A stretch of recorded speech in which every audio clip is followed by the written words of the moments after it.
Ang siyam na Pasko na nangagsiraan ay puno ng saya at pag-iibigan.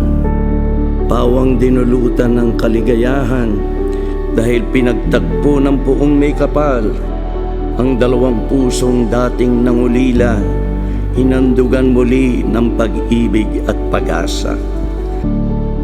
Salamat sa aking Panginoon, ang aking dalangin ay kanyang tinugon.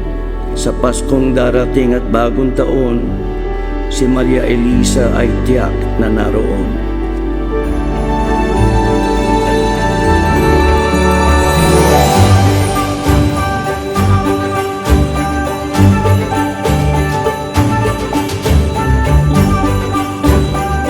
Para po sa amin ni King, ang pag-ibig at pag-asa ay ang tunay na diwa ng Pasko.